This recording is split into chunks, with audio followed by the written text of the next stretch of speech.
First tonight, a live picture from Edwardsville, where friends, family, and members of the community are gathering right now to remember the victims of a tornado that hit just 1 week ago. A candlelight vigil will soon get underway. 6 workers died when part of an Amazon warehouse collapsed. Good evening, everyone. Thanks so much for joining us. I'm Michelle Lee. And I'm Casey Nolan. Today, our Justina Coronel spoke to the family of one of those victims, and she joins us in the studio. Justina, what can you tell us about him? Casey, so his aunt shares she saw DeAndre Morrow grow up and she was happy to see the man he's become. But at 28 years old, she says he just had so much more life to live. This is the last time that he was here when we were together. These moments are picture perfect. This is him with some of his cousins. Anitra Lee-Cole remembers happier times with her nephew, DeAndre Morrow. He's just kind of casually taking pictures, but that was him there.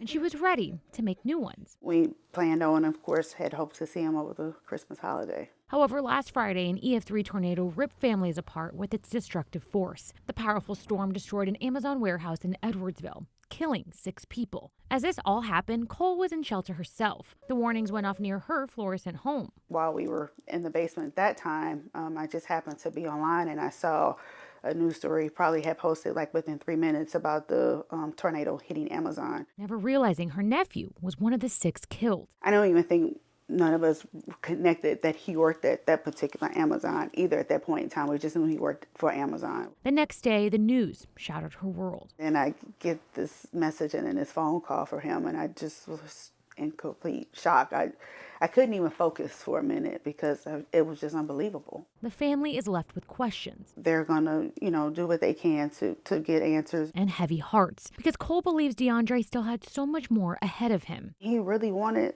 so much for himself. His dad said that he had told him he was trying to save up money because he wanted to take his girlfriend to Thailand to propose to her. He worked, but he also was a young entrepreneur, starting up a clothing line, and he did a lot of artwork and a lot of things that he wanted to share. So it's sad because he won't ever be able to experience that. Life without him is hard to picture, but what comforts Cole is the memory of her nephew's beautiful soul. Very loving and caring. He was very family oriented, always wanted to be around family. He was always a welcoming spirit, a wonderful person.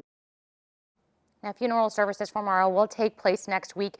Edwardsville mayor says in the spring they will dedicate a plaque for the victims, and it will read, "May the lives of the Amazon tornado victims continue to bloom within our memories."